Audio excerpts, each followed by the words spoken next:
14 જય જીનેન્દ્રભાઈ, આજે સોમવાર તારીખ 9/11/20, સમયસાર ચર્ચા આપણી 37 અને ગાથા 14. આપણે શરૂ કરીએ.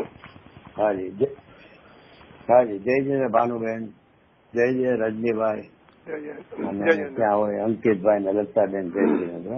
અચ્છા, હવે આપણે 14મી ગાથા ચાલે છે. હાજી જય જય. આપણે 14મી ગાથાનો સ્વાધ્યાય કરીએ છીએ. હવે એમાં મને થોડો વિચાર્યા, એમાં શું લખ્યું છે? જે નહીં આત્માને બંધ રહિત ને પરના સ્પર્શ રહિત, અન્યપણા રહિત, ચળાચલતા રહિત, વિશેષ રહિત, અન્યના સંયોગ રહિત એવા 5 ભાવરૂપ દેખે છે તેને હે શિષ્ય તું શુદ્ધ નહીં જાણ. કુંકુંદ આચાર્ય દેવ કેટલી ગાથામાં આમ આદેશ આપે છે કે જાણ. જાણ શબ્દ આમ આવે છે ને, એટલે મને આ તું આમ જાણ એમ કીધું ને તો એટલે મને એટલી બધી પ્રસન્નતા થાય છે જયારે આ કુંકુંદ આચાર્ય કે. એનું કારણ છે, જો 49મી ગાથામાં છે ને, પરમાર્થ સ્વરૂપ આત્મા કેવો છે તો ત્યાંય કીધું કે તું આવો આત્મા છે એમ જાણ. તો બીજી ગાથામાં શરૂ કર્યું ત્યાં હે ભવ્ય તું આમ જાણ. એટલે મને એમ થાય કે પ્રળયકાળ સર્વજ્ઞ જેવા કુંકુંદ આચાર્ય દેવ એ મને આદેશ કરતા હોય કે તું આમ કર, તો એનો અર્થ શું કે આચાર્ય દેવને શિષ્ય પર, એટલે આપણે તો આપણા માટે લઈએ તો કે મારા પર એટલો બધો વિશ્વાસ મૂકી અને એમને મને એક જવાબદારીથી એમને ખાતરી છે કે હું આજે કહું છું ને એ વિશ્વાસપૂર્વક એ કરશે અને પાર પાડશે. શું? તો કે તું જાણ. તું જાણ આપણને કે એટલે એમ જ થાય કે જાણે વ્યક્તિગત ઉપદેશ આપણને આપતા હોય ને, તો એટલે મને તો જ્યાં જ્યાં તું જાણ આવે ને, કારણ કે 49મી ગાથા છે એ ત્યાં છે અલિંગરાણમાં, તો કે તું જાણ. તો એટલે જાણવાનો આપણને આદેશ આપે. આમને ખાલી સમજાવવા માટે નહીં કે આવો છે ને આવો છે એમ, પણ હે શિષ્ય તું જાણ. એટલે પહેલા તો જયારે આવું આચાર્ય દેવને આવી કોઈ ગાથા કે આવું વાક્ય સાંભળીએ ને, ત્યારે એને અંદરથી એટલો બધો ઉલ્લાસ આવવો જોઈએ કે હા મને આપણને ગુરુદેવ કાંઈ પ્રવચનમાં એક જરાક બોલાવે ને કે હે જીતુ હું તેમ હા મને ગુરુદેવ યાદ કર્યો. તો હવે એટલામાં એવું થાય છે. તો પછી ગુરુદેવ મને કોઈ કામ ચીજ અથવા કોઈ આદેશ કરે કે આ લઈ આવ કે આમ કરજે, તો હું સમજુ છું કે ગુરુદેવને પૂરો વિશ્વાસ છે કે આ કરવાનો છે.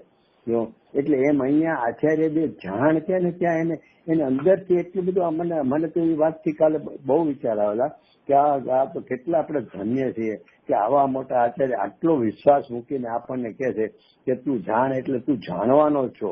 તો એ કે અહીંયા શું લેવા માંગે છે કે અબદ્ધ સ્પર્શાદી 5 ભાવ રૂપ તું તને જાણવાનો છો. એટલે કે છે કે હે શિષ્ય તું જાણ. પાછું તું મૂક્યું છે, હે શિષ્ય તું જાણ.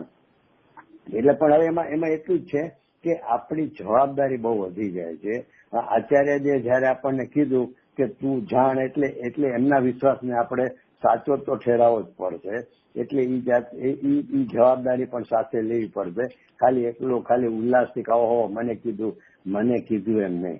અને અહીંયા તું એમ જાણી જે કહેવા માંગે છે ને આચાર્ય, એમાં શું કહેવા માંગે છે કે અમે તને જેવો આત્મા બતાવ્યો છે ને તો એવો જ તું છો એમ જોરપૂર્વક દ્રઢતા કરાવવા માટે તું જાણ શબ્દ છે કે અમે તને જેવો બતાવ્યો એવો જ છો અને તું એમ જાણી સહજ માટે અમે તને કહે છે કે તું જાણ. એટલે જ્યાં જ્યાં સમયસારમાં આવા વાક્યો આવે ને તું જાણ, ખાસ કરીને કુંકુંદ આચાર્યની ગાથામાં વધારે આવશે, ટીકામાં ઓછા આવશે એવા, અથવા ન બી આવે. પણ અહીંયા કુંકુંદ આચાર્યમાં તો ઘણી ગાથામાં આવું આવશે તું જાણ. એટલે પોતાને શ્રોતા જેને કહેવાય આપણી નિકટવર્તી કે એને આવું સાંભળીને ઘણો જ ઉલ્લાસ આવવો જોઈએ. અચ્છા, આમ તો આપણે આજે ગુરુદેવનું પ્રવચન સાંભળ્યું. 109 થી 112 ગાથાઓ છે ને સમયસારની. હા, બહુ સરસ. એમાં પણ તું સાંભળ સુર કીધું ને. ગુરુદેવ આજ વાત તમે કહ્યું ને મને જ યાદ આવ્યું કે ગુરુદેવ ઇઝ ટેલિંગ જીતુભાઈ કે તું આમ કર. બરોબર. બહુ સરસ. એમાં આપણે પ્રસન્નતા એ થાય છે કે ઓહો કેવું આમ આચાર્યની શૈલી કેવી છે કે સામા શ્રોતાને આમ ઓતપ્રોત થઈ જાય કે આજે મને જ કે છે મારા માટે જ છે. એટલે એમને આમ શ્રોતાને હારે ભેળવી લે છે. તો એટલે એ બહુ સરસ શૈલી છે. એટલે આપણે ખરેખર બહુ અભાગ્ય છે આપણા બધાના કે ગુરુદેવ આપણને અહીં સુધી પહોંચાડ્યા, નહીં તો સમયસર ક્યાં આપણા હાથમાં હોત ને શું હોત. એટલે બહુ સરસ. અચ્છા, હવે અહીંયા શું લીધું? અચ્છા, હવે આ આખી ગાથા છે ને એ સુધનઈને સમજાવવા માટે, સુધનઈનો મહિમા સમજાવવા માટે. આગળમાં બધે તમે જોશો 11મી ગાથા, 12મી ગાથા, એના 13મી ગાથા, એના વચ્ચે કરો છો સુધનઈ ત્યારે બધું સુધનઈ આવે છે. બરોબર છે. તો સુધનઈનો વિષય શું છે? તો અહીંયા કહી દીધું કે એવા 5 ભાવરૂપ, અબદ્ધ સ્પર્શ આદિના 5 ભાવરૂપ છે. એ સુધનઈનો વિષય છે કે એને તું સુધનઈ જાણ. એટલે એને અહીંયા બતાવો છે સુધનઈ કયો કે સુધનઈનો વિષય કયો. પણ આચાર્ય જે બતાવવાનું હોવા છતાં જે 5 બોલ છે ને, તો 5 બોલમાં કઈ રીતે એમને રજૂઆત કરી છે એ બહુ વિચારવા જેવું છે. કે એવા આત્મ સ્વભાવની સમીપ જઈને અનુભવ કરતા બદ્ધ સ્પર્શપણું અભૂતાર છે, અસત્યાર છે. અરે સાહેબ, અમે તો અબદ્ધ સ્પર્શપણાની વાત સાંભળવા, એટલે કે સુધનઈનો વિષય છે એ તમે અમને સમજાવવાનો છો. આખી ગાથાનું પ્રયોજન જ છે કે આવો સુધનઈને તું જાણ. આદેશે આપો અમને એવો કર્યો કે આવો સુધનઈ છે તું જાણ. અને અહીંયા આપ તો આનો નાસ્તીની જ વાત કરો છો કે આત્માના સ્વભાવની સમીપ જઈને અનુભવતા બદ્ધ સ્પર્શપણું અભૂતાર છે. અરે ભાઈ, બદ્ધ સ્પર્શપણું અભૂતાર છે એની અમે તો અબદ્ધ સ્પર્શપણું ભૂતાર છે એમ સુધનઈનો વિષય કેમ રજૂ નથી કરતા? અચ્છા, એ પેલા બોલમાં. હવે બીજો બોલ લીધો માટીના દાખલા વાળો, એટલે કે અનન્ય વાળો. તો ત્યાં શું કીધું? એક ચૈતન્ય આકાર આત્મ સ્વભાવની સમીપ જઈને અનુભવ કરતા અન્યપણું અભૂતાર છે, અસત્ય છે. હવે અહીંયા તમે સાહેબ સુધનઈ ન મૂકો, અહીંયા તમે નાસ્તિકથી જ વાત કરી કે આ બધા સ્પર્શપણું જેમ ત્યાં ના પાડી, એમ અહીંયા અન્યપણાને ના પાડી, અભૂતાર છે. અચ્છા, હવે ત્રીજો બોલ પાછો લીધો. ત્રીજો બોલમાં જે પર્યાયનું વધઘટપણું છે, અનિયતપણું, તો ત્યાં એમ કીધું એવા આત્મ સ્વભાવની સમીપ જઈને અનુભવ કરતા અનિયતપણું અભૂતાર છે, અસત્ય છે. તો અહીંયા અનિયતપણાથી જ વાંચવું પડે.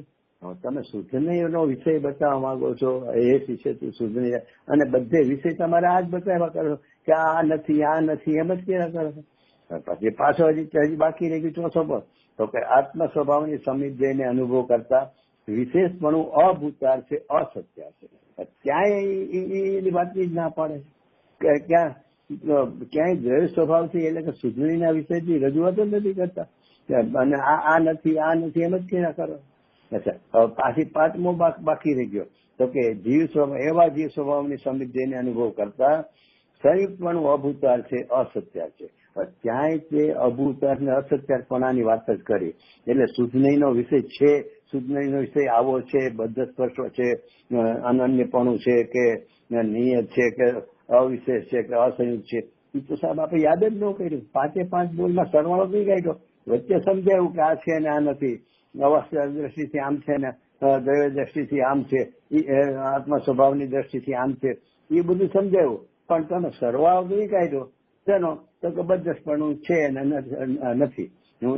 એમાં જ રહ્યા. અબદ્ધસ્પણમાં તમે આવ્યો જ નહીં. તો મૂળ પ્રયોજન ગાથાનું તો સુધનઈનું છે. તો એમ કેમ? તો કે ભાઈ, અનાદિથી અજ્ઞાની જીવની શું દશા છે કે હું સંસારી છું, કર્મ મલિનથી કર્મરજથી મલિન થયેલો છું, 4 ગતિમાં નિરંતર ભમી રહ્યો છું, ને સ્ત્રી છું, ને દેવ છું, ને નરક છું, ને રાગી છું, ને મોહ છું. એમાં પર્યાયમાં એટલું બધું એને અહમપણું ઘૂંટાઈ ગયું છે કે એને પર્યાયથી બહાર, એટલે કે દ્વૈત સ્વભાવ શું છે એ દ્વૈત સ્વભાવમાં તેનું લક્ષ્ય જ નથી થતું. મારાપણું કરવાની વાત તો પછી એને નિરંતર આ જ રદાયેલું છે. પર્યાય રૂપ પોતાને એટલો બધો એને જાણે છે, માને છે, અનુભવે છે, અથવા તો એનું અસ્તિત્વ જ પર્યાયપણે જોવે છે. એટલા માટે શું કર્યું કે એને પર્યાયપણાનો તીવ્ર નિષેધ કરાયો. એમને લઈ જવો છે તો ક્યાં દ્વૈત સ્વભાવમાં, આત્મ સ્વભાવની સમજ લઈ જાય છે. પણ નિષેધ છે ન કર્યો તો કે તું તારું અસ્તિત્વ જેનાથી માની રહ્યો છે ને, એટલે એને બદ્ધસ્પર્શપણાથી આખો નિષેધ કર્યો છે. અચ્છા, હવે અહીંયા હવે એ 5 બોલમાં પાછા આપણે જોશું ને તો ખ્યાલ આવશે કે શું છે. તો કે અવસ્થા દ્રષ્ટિથી અનુભવ કરતા આમ છે, અને એટલે કે આ બધું સાચું છે, ભૂતાર છે. શું? તો કે બદ્ધસ્પર્શપણું ભૂતાર છે. સાહેબ, ભૂતાર છે એટલું શું કામ કહો છો? આપણે અભૂતાર છે, સરવાળો તો એમ કાઢ્યો કે બદ્ધસ્પર્શપણું અભૂતાર છે. અને સમજાવતા વખતે શું લેવો છો તો કે બંધાવા સ્પર્શારૂપ અવસ્થાથી અનુભવ કરતા બદ્ધસ્પર્શપણું ભૂતાર છે. એ ભૂતાર છે એવું યાદે શું કામ કરવું? તો અમારું લક્ષ જશે જ નહીં. એક તો અમે અનાદિથી માનીએ છીએ અને તમે પછી એ વાત મૂકીને કે એ ભૂતાર છે અને પછી એનો નિષેધ કરો છો કે આત્મ સ્વભાવની સમીપ જઈને જો તો આમ છે, પણ પછી નિષેધ કરો છો તો ઓલાની યાદ કરવાનું કામ શું છે? તો કે ભાઈ છે ને એ એટલા માટે યાદ કરીએ છીએ કે તું પાછો સર્વથા વેદાંતની જેમ માની લે, એટલે કે ગધેડાના સિંગડાવત વિષય છે જ નહીં. તો એમ નથી. અવસ્થા દ્રષ્ટિથી બધામાં અવસ્થા શબ્દ અથવા તો પર્યાય ભેદ ને પર્યાય એવા શબ્દ મૂકેલા જ છે 5 બોલમાં આચાર્ય દેવ. એટલે શું છે કે અવસ્થા દ્રષ્ટિથી છે ખરા. તું જો સાવ એમ માની લે તો કે કર્મ છે જ નહીં. મને હમણાં એક ચર્ચા મને 2 વર્ષ પહેલા આવી હતી. દેવલાલી 3 મહિના રહ્યો હતો ત્યારે એ ચર્ચા એક સાંભળવા મળી હતી. દેવલાલીમાં નહીં, બેતવંતામાં કોઈ શિબિર હતી ને ત્યાંથી વાત આવેલી કે કર્મ જેવું કઈ છે જ નહીં. ક્યાં હોય કર્મ? ક્યાં રહે છે? આ ભાવ કર્મ જ છે તે છે. શું કર્મ તો એટલે જો તું એવું માની લે તો એ તારો ભ્રમ છે. એટલા માટે પહેલા ભૂતાર્થપણું સિદ્ધ કર્યું કે પર્યાય દ્રષ્ટિથી આ છે ખરું. તો એમાં 2 કારણ છે. ભૂતાર દ્રષ્ટિથી પહેલા ભૂતાર શું કામ મૂકવું પર્યાય દ્રષ્ટિને? તો કે એક તો તું વેદાંતની જેવું સાવ કોઈ સર્વથા ન માની લે કે સર્વથા છે જ નહીં.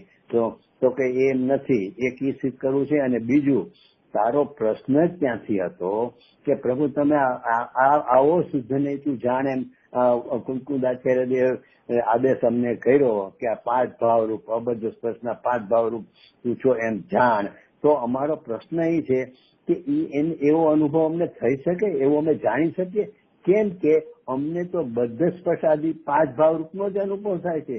અને આજે નહીં, સદાય નિરંતર અનાદિકાળથી આજ સુધી અમને એનો જ અનુભવ થયો છે. એ બીજો કોઈ અનુભવ છે જ નહીં. કર્મથી બંધાયેલો છું, કર્મનો સંયોગ છે એટલે કે કર્મના નિમિત્તના બધા સંયોગો છે એ એની સાથે જોડાયેલો છું. અથવા તો અનિયત છું. પછી ખાસ તો આવડે કે હું રાગી છું, મોહી છું, જે સંયુક્ત વાળો બોલ છે ને. કારણ કે આપણને પેલો ગુણભેદ વાળો બહુ બોલ નડતો નથી. કારણ કે આપણે કઈ દર વખતે એટલા અભ્યાસી અનંતકાળમાં નથી થયા તો અનાદિથી આજ સુધીમાં કે એનું ગુણભેદનો લક્ષ ગયું હોય ને એટલે અહીંયા ગુણભેદનો જે નિષેધ કરાયો. પણ એ તો એક એવી વસ્તુ સ્થિતિ છે કે 5 ભાવમાંથી ક્યાંક ને ક્યાંક જીવ અટકાયેલો હોય છે. પણ મુખ્યપણે તો આપણે ક્યાં અટકાયેલા હોય છે કે એક બદ્ધ સ્પર્શથી એટલે કર્મથી રખડું છું એનાથી, અને બીજું હું રાગી છું, હું મોહી છું, જે સંયુક્તપણાનો બોલ છે ત્યાંથી. તો એટલે માટે આચાર્યદેવ કીધું કે તું અનાદિથી આ 2માં અટકેલો છો, એટલે 5માં અટકેલો છો ને. એટલે એ નહોતું ને તું અટકેલો છો. કોઈ ગધેડાના સિંગડામાં તું અટકી ગયો તો વંધ્યા પુત્રને તે મારી નાખ્યો એની જેવું નથી. એ પર્યાયમાં એ ભાવ છે ખરા. એટલા માટે પહેલા ભૂતાર શબ્દ પહેલા એનું ભૂતાર્થપણું સિદ્ધ કર્યું. બદ્ધ સ્પર્શનું ભૂતાર્થપણું આચાર્યદેવ પોતે સ્વીકાર્યું. આપણને સ્વીકારવું છે શું? એનું અભૂતાર્થપણું. 5 બોલમાં સરવાળામાં અભૂતાર છે છતાં પણ એ અભૂતાર્થ હોય ક્યારે? હોય તો અભૂતાર્થ હોય ને. તમે જેને અભૂતાર્થ હશે ત્યારે કહેશો એ વિષય હોય તો એનો નકાર થાય ને. એટલે પેલા ભૂતાર્થપણું સિદ્ધ કર્યું. એમાં ગુરુદેવ એક પ્રશ્ન એવો લીધો કે આને જયારે ભૂત થયો, નિશ્ચય લઈને ભૂતાર્થ થયો ત્યારે વ્યવહાર લઈને અભૂતાર્થ કહેવાય. એટલે કે અહીંયા જયારે આપણે અબદ્ધ સ્પર્શપણાને ભૂતાર્થ કીધો ત્યારે બદ્ધ સ્પર્શપણું એ અભૂતાર્થ કહેવાય. તો પછી જયારે અહીંયા બદ્ધ સ્પર્શપણાને ભૂતાર્થ કીધું આચાર્ય દેવે કે પેલા સિદ્ધ કર્યું કે આ સંયોગ દ્રષ્ટિથી તું માને છો એ છે ખરું, ભૂતાર્થ છે ખરું. તો જયારે એને ભૂતાર્થ કહીએ ત્યારે અબદ્ધ સ્પર્શપણાને એટલે કે શુદ્ધ નહીં ને અથવા શુદ્ધ નહીં ના વિષયને એને અભૂતાર્થ કહેવાય કે નહીં? કારણ કે આને જયારે અબદ્ધ સ્પર્શપણાને એટલે કે શુદ્ધ નહીં ને જયારે આપણે ભૂતાર્થ કહીએ અથવા શુદ્ધ નહીં ના વિષયને જયારે ભૂતાર્થ કહીએ ત્યારે અશુદ્ધ નહીં એટલે કે આ સંયોગજનિત જે ભાવો, પર્યાયના ભેદો, બદ્ધ સ્પર્શપણું આદિ એને અભૂતાર્થ કહેવાય. તો એને જયારે ભૂતાર્થ કહે તો એ વખતે આને અભૂતાર કહેવાય? તો કે નહીં, બિલકુલ નહીં. આ જે સ્વભાવ છે ને, આત્મ સ્વભાવની સમીપ જઈને જોતા જે અબદ્ધ સ્પર્શપણવાદી શુદ્ધ નહીંનો વિષય છે ને, એ ક્યારેય અભૂતાર્થ હોતો જ નથી. તું એનું લક્ષ નથી કરતો એને એટલે તારા લક્ષમાં ન આવે, તેથી કઈ અભૂતાર્થ નથી થઈ જતો. એ તો સદાય ભૂતાર્થ સત્યાર્થ છે. કારણ એમાં ગુરુદેવે કીધું કે એ ત્રિકાળી ભાવ છે. એટલે એ ત્રિકાળી ભાવ છે ને, એનું તું લક્ષ કર કે ન કર, એ તો સદાય ભૂતાર્થપણે જ રહ્યો છે, ભલે તારા લક્ષમાં ન આવ્યો હોય.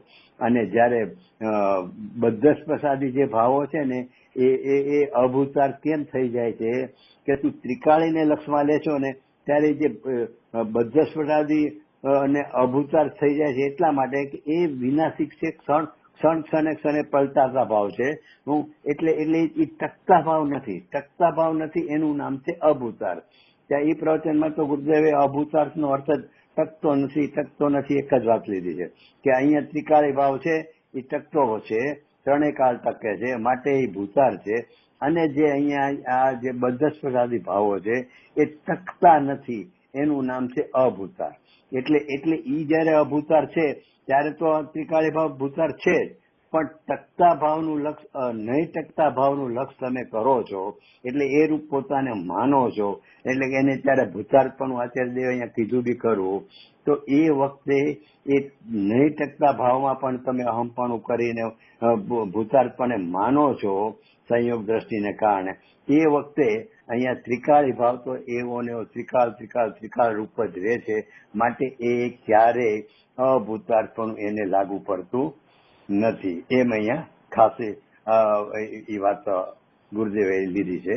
અચ્છા, હવે બીજી આપણે એક જે વાત ચાલતી હતી જીતુભાઈ કે હાજી બોલો.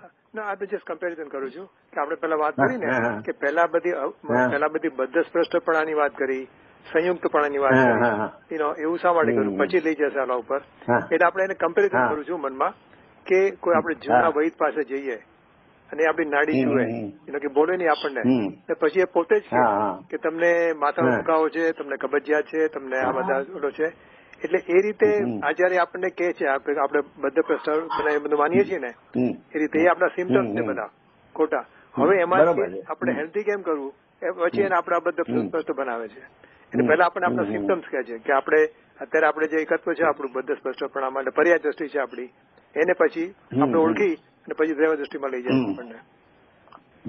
બરોબર છે દર્શન. કારણ કે પેલા એનો એ છે ને, આચાર્ય એ કીધું કે એનો પ્રશ્ન શિષ્યનો એ છે ને કે અમને આવું બદ્ધસ્પર્શપણું અનુભવાય છે, તો આવા અબદ્ધસ્પર્શનો અનુભવ થાય એટલે આચાર્ય એટલું તો સમજે છે કે આ શિષ્યને બદ્ધસ્પર્શપણાનો જ અનુભવ છે એ સ્વીકારે છે, એટલું એને ખ્યાલમાં તો છે જ કે હું રાગી છું, કર્મથી બંધાયેલો છું, એવું જ માને છે.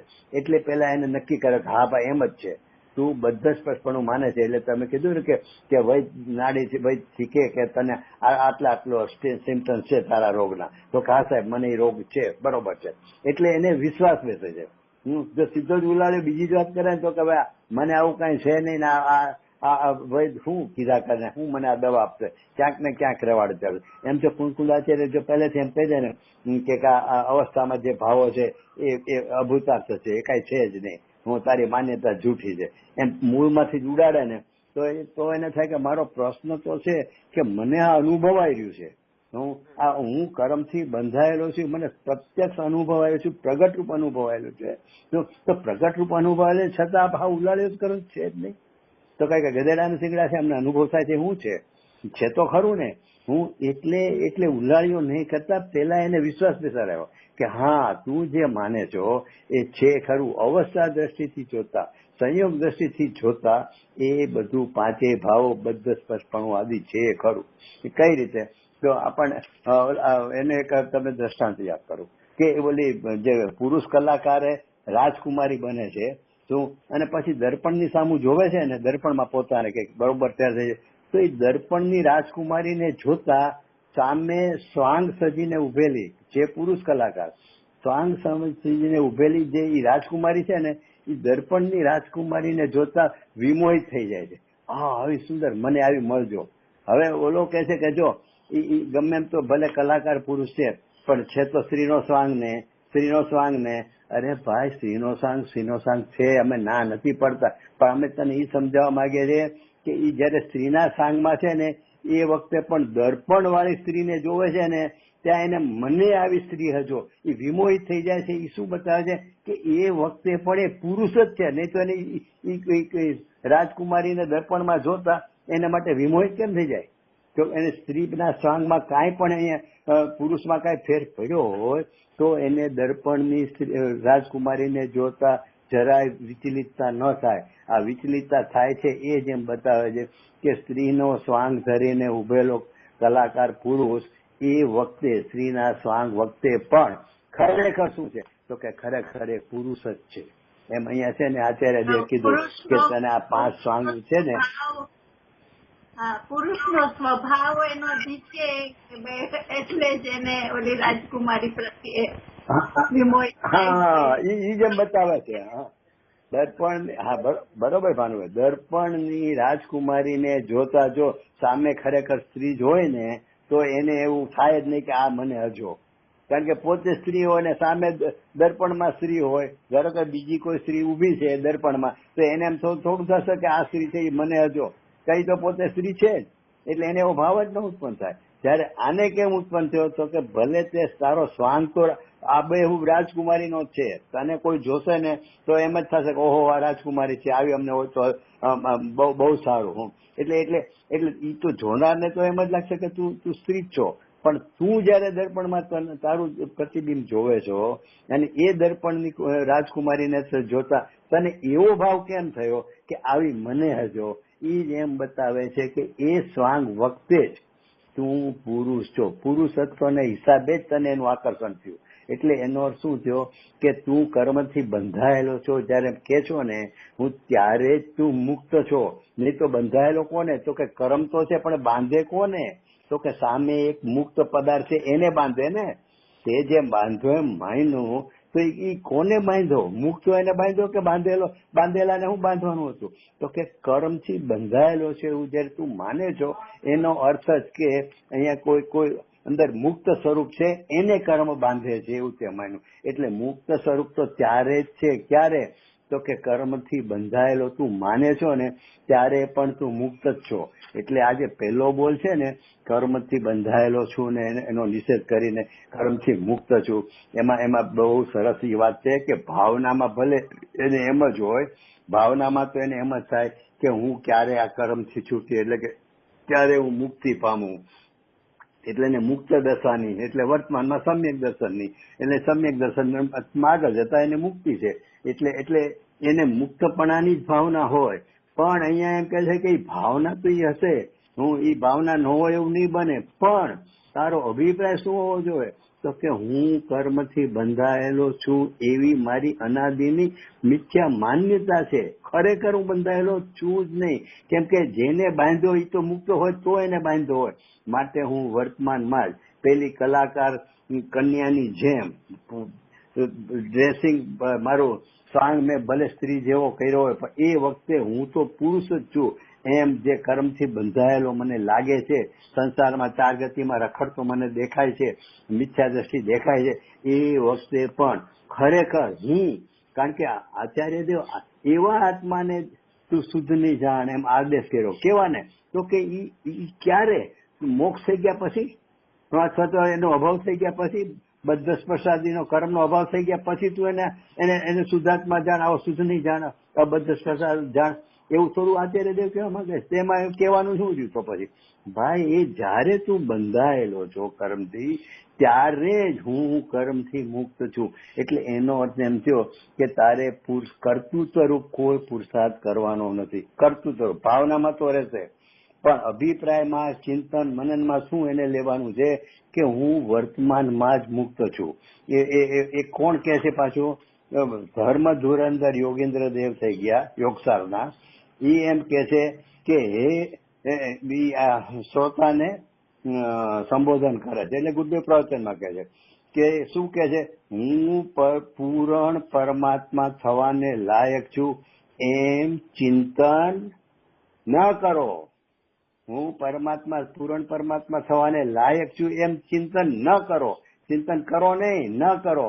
પૂરણ થવાને લાયક છું એમ ન કરો તો શું કે છે કે હું પૂરણ પરમાત્મા અત્યારે છું એમ ચિંતન કરો. આ યોગસારના પ્રવચનમાં છે, હું વેરીફાઈ કરવું હોય તો જોઈ લેજો. શરૂઆતના પ્રવચનોમાં છે, હવે કેટલામું છે એ મને એક્ઝેક્ટ યાદ નથી, પણ તો એટલે કહેવાનો મતલબ છે કે આચાર્ય દેવ શું કે છે કે તું પૂરણ પરમાત્મા થવાને લાયક છો એમ લઈશું, એનો અર્થ તું અત્યારે બંધાયેલો છો, પામર છો, તું અત્યારે પામર છો પણ તારી લાયકાત છે એમ એનો અર્થ થયો. તો આચાર્ય દેવ કે એવું ચિંતન નહીં કરો.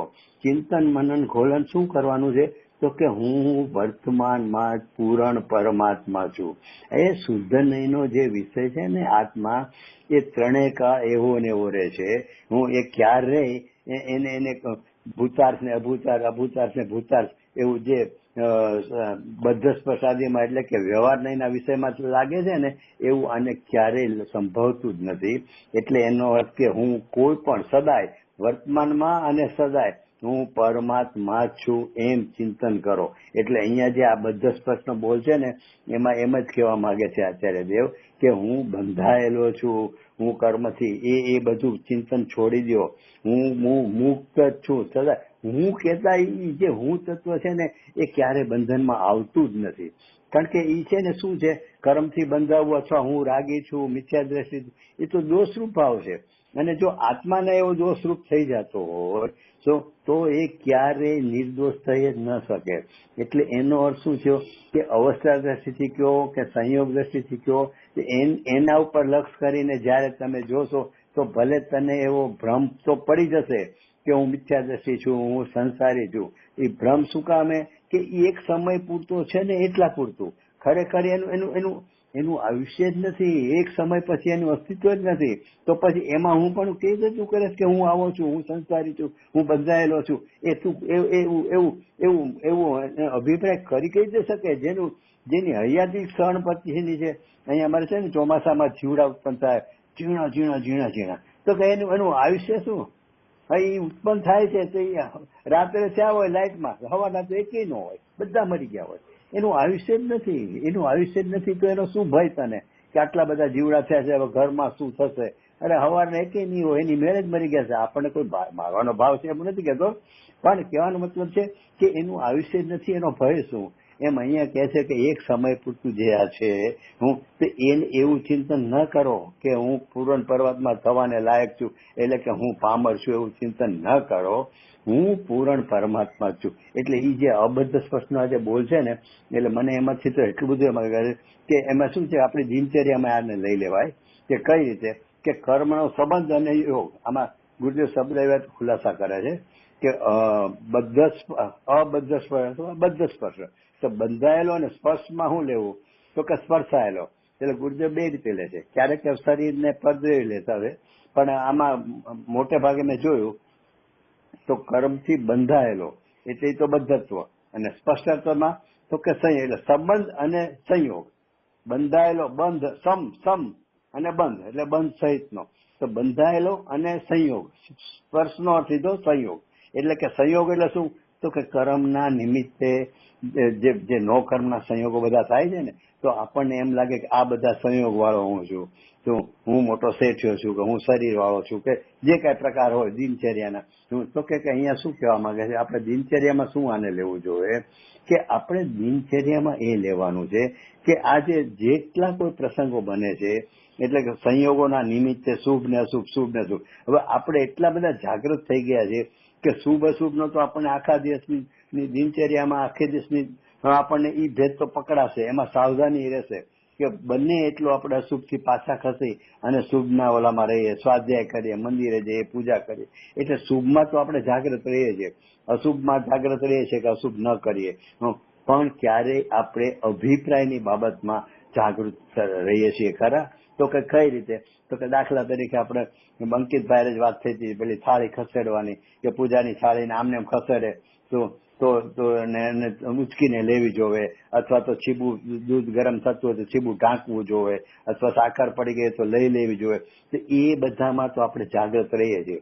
પણ ક્યારે આપણે એમાં ઈ વખતે એવી જાગૃતિ રહે છે કે આ થાળી ઊંચકીને મૂકવી, એવું સ્થળાંતર કરવું થાળીનું, એનો હું કરતા નથી. એ ક્ષેત્રાંતર એના પરમાણુ યોગ્યતા પ્રમાણે થાય છે. એ ઘસડીને થવાનું હશે, પરમાણુ આવવાના છે તો ઘસાઈને આવશે, ઉચકાઈને આવવાના છે તો ઉચકાઈને આવશે. એમાં ક્યાંય મારું કરતાપણું નથી. છીબું ઢંકાવાનું હશે દૂધ ઉપર તો એ છીબાના પરમાણુ હશે એની યોગ્યતા તો ઢંકાશે, અને છીબાના પરમાણુ ત્યાં દૂધ ઉપર નહીં ઢંકાવાના તો ઢંકાશે નહીં. એનો હું કરતા છું જ નહીં. આવી સાવધાની ક્યાંય રહે છે તો અહીંયા છે ને આ અબદ્ધ સ્પષ્ટમાં એટલે સંયોગો છે તો કે જે સંયોગોને એના નિમિત્તે થતા આપણા ભાવો, તો કે એ બધા ભાવોમાં આ સાવધાની રહેવી જોવે. અબદ્ધ સ્પષ્ટ છું એટલે ખાલી કર્મથી મુક્ત છું, ખાલી કર્મથી મુક્ત છું, બંધાયેલો નથી એટલા પૂરતું નહીં. એના સંયોગોના નિમિત્તના આ બધા ભાવ, કારણ કે હજી 5 ભાવ લેશે ને, રાગથી સંયુક્ત નથી, મોહથી નથી. છેલ્લો બોલ અહીંયા શું, પેલા 4 બોલ છે એ તો દ્રવ્ય ક્ષેત્ર કાળ ને ભાવના છે, અને 5મો બોલ તો કે મોહના સંયુક્ત અસંયુક્તપણાનો છે. તો ઈ ક્યારે અભિપ્રાયમાં એટલે મૂળ પ્રયોજન, મૂળ જે નિકટવર્તી શિષ્ય છે ને એને ખરેખર તો મૂળ દિનચર્યામાં સૌથી વધારે શું તો એની સાવધાની રહેવી જોવે. તો કે સૌથી વધારે એને સાવધાની એ રહેવી જોવે કે આ થાળીને ઉંચકીને સ્થળાંતર કરવાનો મારો કોઈ અધિકાર જ નથી. કારણ કે 2 દ્રવ્ય વચ્ચે વજ્રની દિવાલ છે, એટલે કે સર્વથા અકર્તાપણું છે. અને આપણે, મને ઘણી વાર વિચાર આવે કે ગુરુદેવના પ્રવચનો, ગુરુદેવ કહે ને કે આમ જમીન ઉપર ચાલે છે છતાં જમીનને પગ અડતો નથી. ત્યારે હવે મેં કીધું મારા વાળા મોસાલના સ્થાનકવાસી વાળા કે કોઈ કઈ આવીને બેઠા છે ને વ્યાખ્યાનમાં, તો એમ જ કહેશે કે આ બધા હાય કરે છે, આ મહારાજ તો છે ને હિપ્નોટાઇઝ કરતા લાગે છે. જમીન ઉપર ચાલે છે અને જમીનને પગ અડતો નથી. પાછી ગુરુદેવ દેખાડે કે એમ કે ટોપી માથા ઉપર રાખી છે, માથાને અડતી નથી, બધા હાયા કરે છે. તો ત્યારે આપણે કેટલા નસીબદાર છીએ કે એ આ વાત આપણને આમ જાણે ગળથુથી એમાંથી વ્યાપી ગઈ હોય ને એટલું બધું બેસી ગયું છે કે હા ભાઈ એ એને અડતું નથી. કેમ તો કે કર્મથી અને એના સંયોગ, એના નિમિત્તે થતા સંયોગથી અબદ્ધ સ્પષ્ટ છું, એટલે કે કર્મથી બંધાયેલો નથી અને એનો સંયોગ નથી. એટલે ઈ આપણને ગળથુથી માંથી બેસી ગઈ છે. એટલે ઈ આપણા બહુ અહોભાગ્ય છે. એટલે અહીંયા છે ને બદ્ધ સ્પર્શનમાં મને ઈ ભાવ વધારે આવ્યા કે દિનચર્યામાં આપણે ઈ વણી લેવું જોઈએ કે ખાલી કર્મથી બંધાયેલો છે, એમની સ્પર્શાયેલો નથી. માટે દિનચર્યામાં એટલી સાવધાની હોય તો કે મિથ્યાત્વ મન પડે એની સાવધાની હોય. હવે એમાં મને 1-2 ગુરુદેવના વાક્ય હમણાં ઘણા વખતથી કહેવાના પણ હું ભૂલી જાઉં છું.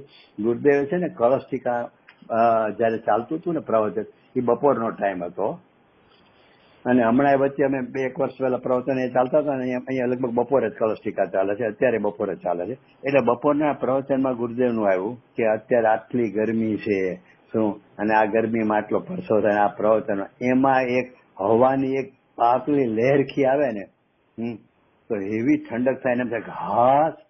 એટલે શું લહેરખીમાં તો સમજતા છો ને તમે લોકો ત્યાં અમેરિકા વાળા કે લહેર જરાક આમ એક ઝોંકો આવી જાય, એક સેજ આમ ઝાપટું આવીને વયું જાય.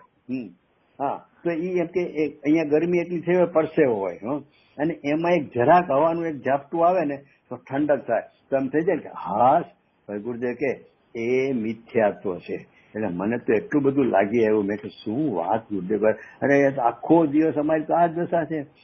આ થાય અનુકૂળતા વાળું થાય, જરાક સરખું સારું લાગે તો એમાં હાસપણું થાય, અને ધાર્યા પ્રમાણે ન થાય તો એમાં અણગમો થાય. ગુરુદેવ કે એક હવાની લહેરખી આવે અને એમાં જો હાસપણું થાય તો એ મિથ્યાત્વ છે.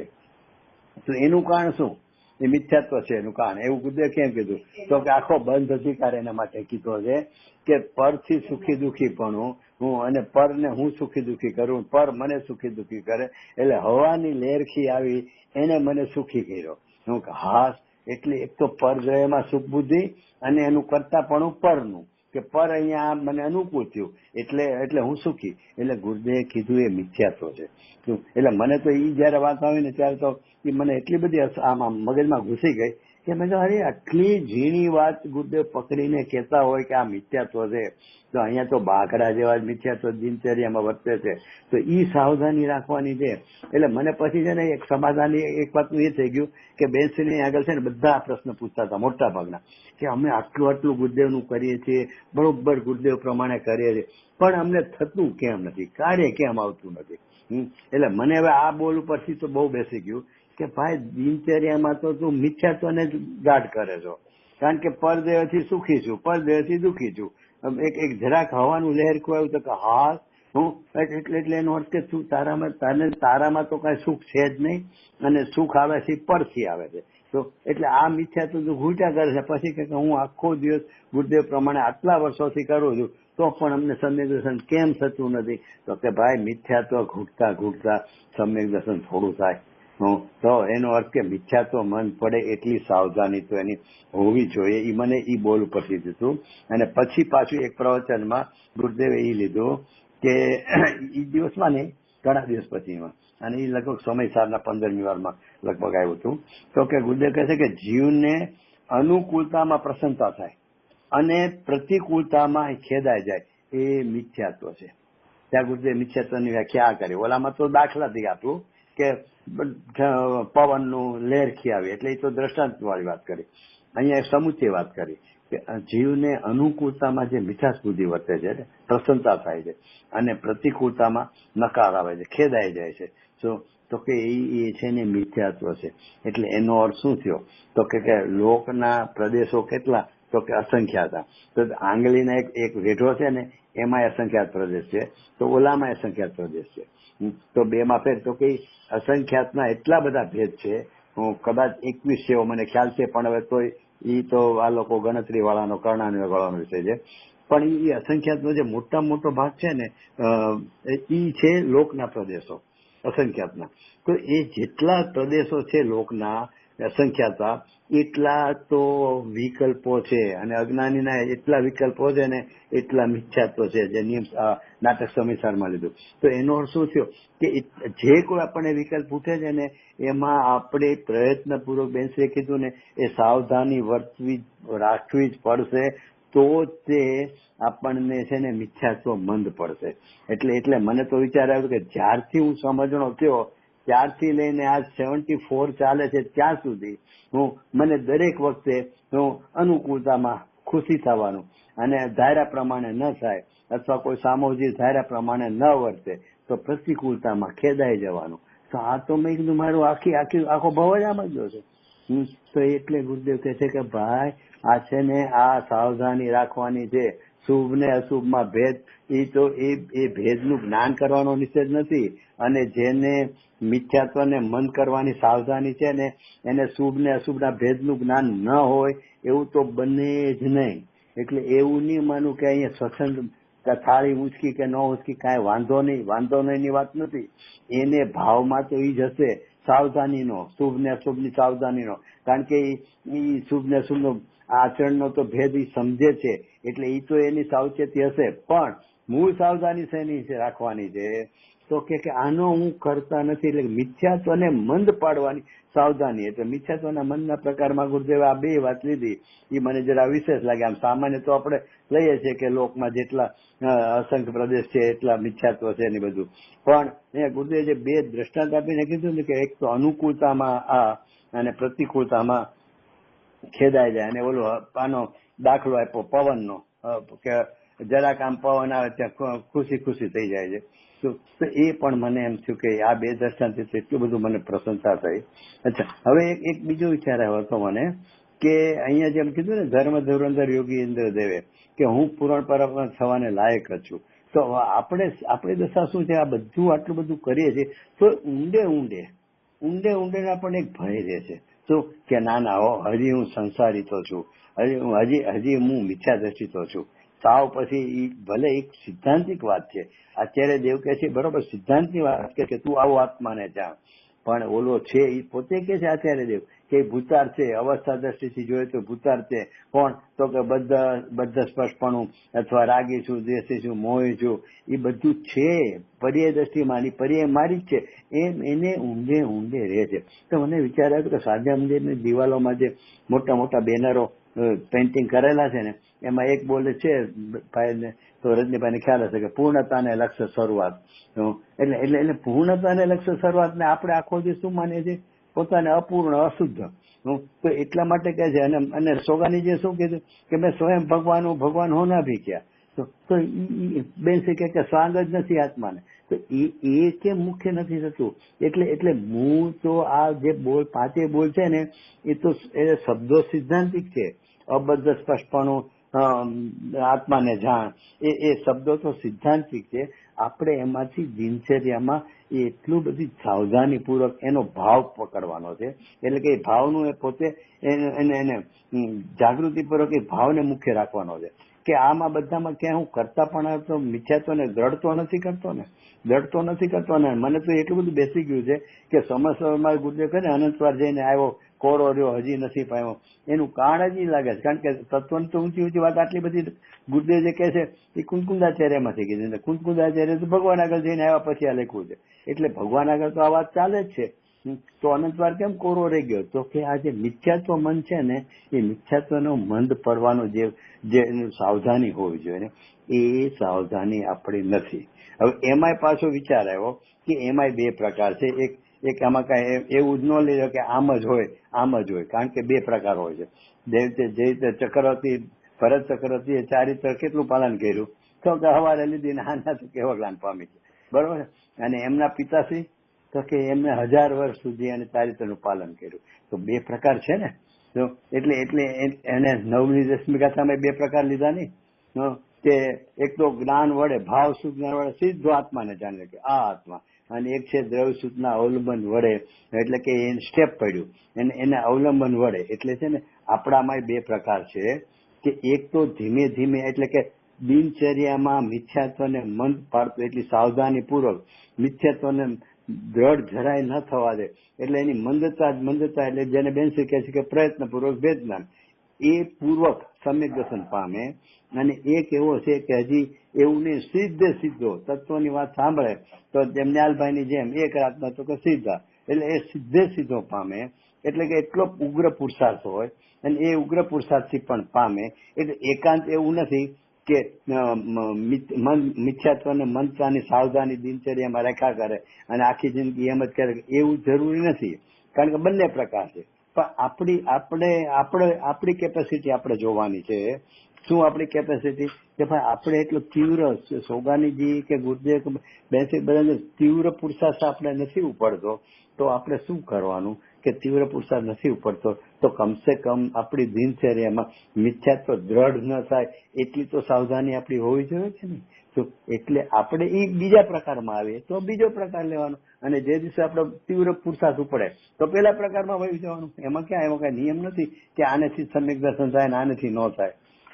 એટલે એ બધા વિચાર આ બદ્ધ સ્પર્શ ઉપરથી આવેલા. હવે સવાર તો થઈ ગયા છે, 5 મિનિટ છે. તમારે ભાઈ કઈ પૂછવાનું હોય તો બોલો, નહીં તો પછી આગળ બીજો એક બોલ લઈ લઈએ. સીતુભાઈ, તમે એમ કીધું હતું ને કે આમાં દ્રવ્ય ક્ષેત્ર કાળ ભાવ પછી પાંચમો. હા, તો એમાં છે ને જે પહેલો બોલ આવ્યો ને તો દ્રવ્ય સંબંધી આવ્યો ને, બે દ્રવ્યની નું કર્તૃત્વ છે નથી, એટલે કર્મથી બંધાયેલો મુક્ત છું, એ દ્રવ્યનો ભાવ, એ દ્રવ્ય સંબંધીનો આવ્યો, બરોબર. દ્રવ્ય કર્મની વાત નથી ને અહીંયા. અને અહીંયા જીવ લીધો, આત્મા બંધાય છે તો એટલે એ દ્રવ્યની વાત આવી. પછીનો બોલ શું આવ્યો છે કે જુદા જુદા ક્ષેત્રમાં, એટલે કે નરક છું, નારકી છું. હા, અહીંયા તમે ગુરુદેવના પ્રવચન જોજો, ક્યાંય ગુરુદેવ એમ નથી બોલ્યા કે હું પુરુષ છું ને હું સ્ત્રી છું. બે ને નથી લીધા, સ્ત્રી ને પુરુષ બે એમ નથી લીધા, એક જ પુરુષ એટલે કે નર. એટલે કે હું મનુષ્ય છું, હું નારકીય છું, હું દેવ છું, હું તિર્યન છું. એટલે જુદા જુદા ક્ષેત્રમાં એટલું મર્યાદિત છે. અહીંયા ક્ષેત્ર તરીકે પાછું ગુરુદેવ બીજું સ્થિત કર્યું કે આકૃતિ છે ને આપણે શરીરથી જોઈએ તો અહીંયા શરીરની વાત જ નથી, અહીંયા તો આત્મા સંબંધી વાત છે ને. આત્માના 5 ભાવથી એક વિરુદ્ધ ભાવ લીધા, બદ્ધ સ્પર્શાદી, અને એક અબદ્ધ સ્પર્શ. એ બધું કોનું છે? આત્માનું. ઓલું તો આત્માનું એને સામે બીજા દ્રવ્યની વાત લીધી કે બંધાયેલો, કર્મથી બંધાયેલો. પણ બંધાયો કોણ? તો કે આત્મા. તો એ અવસ્થા દ્રષ્ટિથી લીધું. એમ અહીંયા એટલે એ આત્માની વાત લીધી. અહીંયા બીજા બોલમાં શાને લીધું કે એની આકૃતિ, એટલે કે જેવડું શરીર હોય એ શરીર પ્રમાણે અંદરમાં આત્માના અસંખ્ય પ્રદેશો ફેલાયેલા છે ને, તો એ આકૃતિ છે ને, તો એ નર છે, એની નરની આકૃતિ. પછી દેવ થાય તો 1.5 ફૂટનો હોય, એકદમ 33 સર્વાસ્થિતિનો દેવ છે, એનું શરીર સાવ નાનામાં નાનું હોય, 1.5 ફૂટનું જ હોય. તો અને 7મી નારકીનું 1.5 ફૂટનું હોય. અને પછી નીચે આવતો જાય સ્વર્ગના જેવો, એમ એનું ઊંચાઈ વધતી જાય. અથવા મનુષ્યમાં લ્યો તો મનુષ્ય ગતિમાં શું થાય છે તો કે 500 ધનુષનો આકાર હોય છે, અને પછી ધીમે ધીમે સાવ નાનો થતો જાય. અત્યારે આટલો થઈ ગયો, અને છઠ્ઠો કાળ સાવ નાનો થઈ જાય, સાથી બી એ 1.5 ફૂટ જેવો થઈ જાય છે. તો એ જે આકૃતિ થઈ ને કોની? પ્રદેશોની. તો એ ક્ષેત્ર, અસંખ્ય પ્રદેશનો આકાર છે, એ નાનો મોટો થયો ને, એટલે એ બોલ અહીંયા થયો ક્ષેત્રનો. પછી ત્રીજા બોલમાં શું થયું કે અહીંયા અવિભાગ પ્રતિષેધ લ્યો, અથવા તો જ્ઞાનના બધા ભેદો લ્યો. તો એ પર્યાયના ભેદો છે ને. તો પર્યાય કયો કે કાળ કયો? દ્રવ્ય ક્ષેત્ર કાળ ને ભાવ, એટલે કે દ્રવ્ય ક્ષેત્ર પર્યાય ને ગુણ. આપણે બોલીએ દ્રવ્ય ક્ષેત્ર કાળ ને ભાવ, એટલે કાળ એને પરદ્રવ્ય તો છે જ નહીં, તો કાળ એટલે પર્યાય અને ભાવ એટલે ગુણ. તો અહીંયા જે ત્રીજો બોલ આવ્યો કે કયો? અનિયતપણું ને એ, એટલે કે પર્યાયમાં વધઘટ થઈ, હાનિ વૃદ્ધિ, તો એ પર્યાય થઈ, એટલે કે એ દ્રવ્ય ક્ષેત્ર ને પછી કાળી આવ્યો. બરોબર.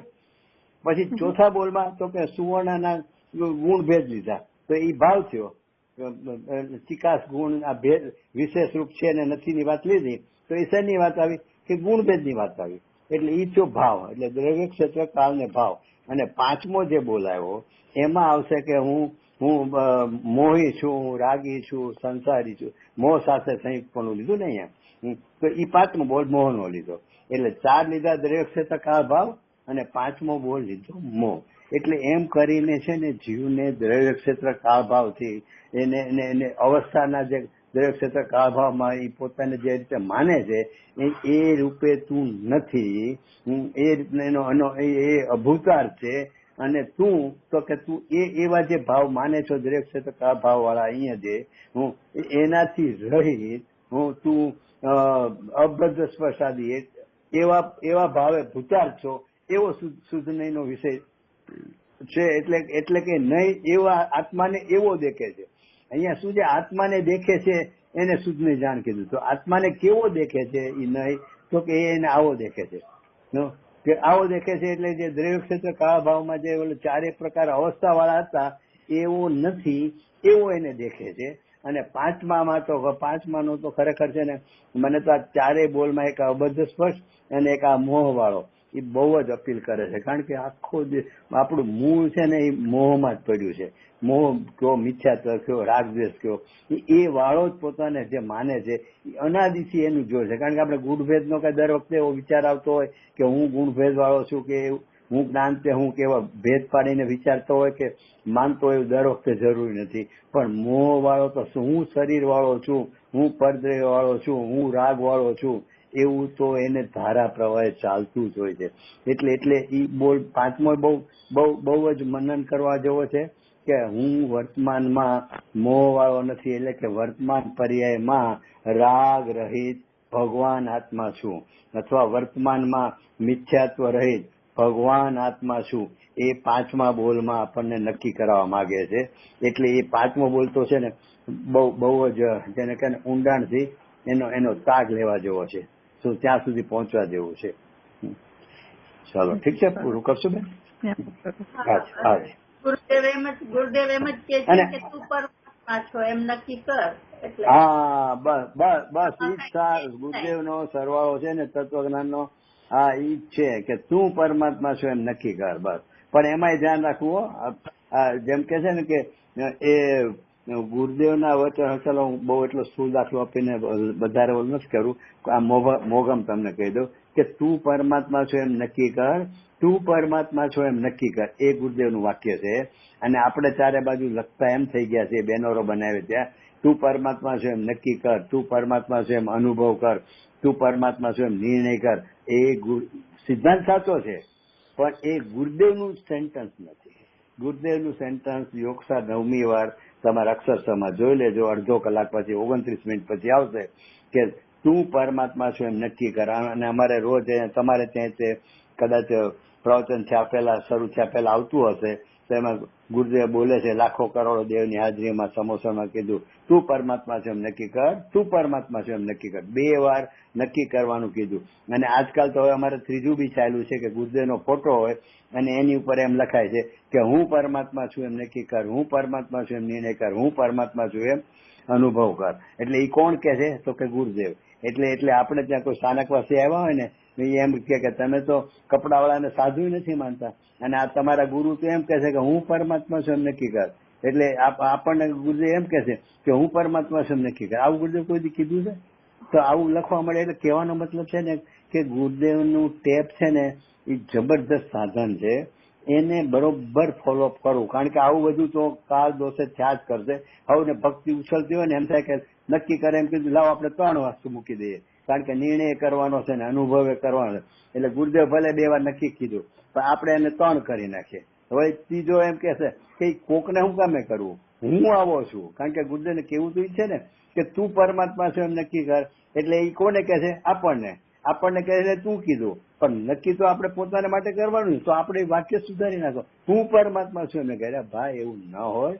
ગુરુદેવનું વાક્ય ગુરુદેવના નામે જયારે તમારે કેવું હોય ને ગુરુદેવના નામે આમને તમે સમજાવો તો બધું 3 વાક્ય 5 વાક્ય મૂકો ને નક્કી નહીં, પછી જે તમને ઠીક લાગતા હોય મૂકો. એ સમજાવવામાં પોતાની તરફથી મૂકો એ જુદી વાત છે. નક્કી કરવા ગુરુદેવના નામે નક્કી કરતા હોય ને ત્યારે બહુ ધ્યાન રાખો કે ગુરુદેવનું મૂળ સેન્ટન્સ તો ઇન્વર્ટેડ કોમામાં શું છે તો કે તું નક્કી કર, તું નક્કી કર. એ નક્કી કરવા ઉપર જોર છે આખું. જ્ઞાનનો નિર્ણય છે, એ શબ્દ પછી નિર્ણય અનુભવ બધું આવે છે, પણ ગુરુદેવ નક્કી ઉપર બહુ વચન આપ્યું છે. તો આપણે ગુરુદેવના નામે કરવું. એટલે તમે બોલ્યા ને કે તું પરમાત્મા છે નક્કી કર, તો એ ગુરુદેવનો જીવન મંત્ર છે. આખા ઓલાનો સરવાળો કયો તો ગુરુદેવ એકદમ સમેટીને સમજાવી દીધો કે ભાઈ શું કરવાનું છે, તો કે તું પરમાત્મા છે નક્કી કર. અને યોગીન્દ્ર દેવ શું કીધું કે પરમાત્મા તમે ક્યાં ભૂલ કરીએ છીએ એ ગુરુદેવનું એમાં લોકો ક્યાં ભૂલ કરે એટલે આવું બધા સુધારા કરે છે ભાવનાથી. એમાં એને સિદ્ધાંતિક વાત તોડી નથી કોઈ, પણ ગુરુદેવના નામે જયારે આપણે કહેતા તો ગુરુદેવ બોલ્યા એટલું જ કહેવાય. તો અને કોઈ આવું આપણને ટીકા થઈ જાય કે ગુરુદેવ બોલે કે ગુરુદેવ હું પરમાત્મા છે એમ નક્કી કરતો, એનો સીધો અર્થ એવો નીકળે કે આ બોલનાર ગુરુદેવ છે એમ કે હું પરમાત્મા, એટલે આપણને એમ કે છે કે તું અમને પરમાત્મા માન. એટલે એવું બધું થઈ જાય ભક્તિના અતિરેકમાં. તો એવું નહીં, આપણે ગુરુદેવનું સેન્ટન્સ તો એ જ. અને રોજ અમારે તો કલાકે ઘડિયાળમાં વાગે તું પરમાત્મા છે નક્કી કર. તોય છે ને જીવો અમે શું ભૂલ કરતા હોય છે કે સાંભળીએ એમ કે નક્કી કર, અને પાછું અમને એવું ભેદ જ ન પડે કે આ બેનરમાં આપણે 3 લખીએ છીએ શું કામે, એ કઈ યાદ જ ન આવે. એ ગુરુદેવ બોલ્યા સાચું અને આ લખ્યું સાચું, તો એવું ન હોય. જ્ઞાન તો ભાઈ આ તત્વ આત્મા આટલો સૂક્ષ્મ છે કે એને પામવું હોય તો જ્ઞાન એ અમુક પ્રકારે સૂક્ષ્મ તો હોવું જોઈએ ને. તો કે પછી હાવ આમને જ્ઞાનમાં કાંઈ નહીં, જે બોલવું આપણે માની લેવું, એવું ન હોય. એટલે ગુરુદેવને બરોબર ફોલોઅપ કરવો જોઈએ. અને આ જે છે મેં દ્રવ્ય ક્ષેત્ર કાળભાવનું કીધું ને એ ગુરુદેવે કીધેલું છે પ્રવચનમાં કે આ ચાર ભાવ છે. આ પહેલો પછી દ્રવ્યનો છે, બીજો છે ક્ષેત્રનો છે, જુદા જુદા આકાર આકૃતિ બને છે એ, ત્રીજો છે પર્યાયની જે વધઘટ થાય છે એટલે કાળ કહો કે પર્યાય કહો, ચોથો ગુણભેદનો કીધો, અને 5મો મોહનો છે. એમ ગુરુદેવે પોતે પ્રવચનોમાં કીધેલું છે. એ વાત થઈ. હાજી, ઓકે, ચાલો ટાઈમ થઈ ગયો. જય પરમ સમાજ. હા પરમ સમાજ. હાજી, ઓકે.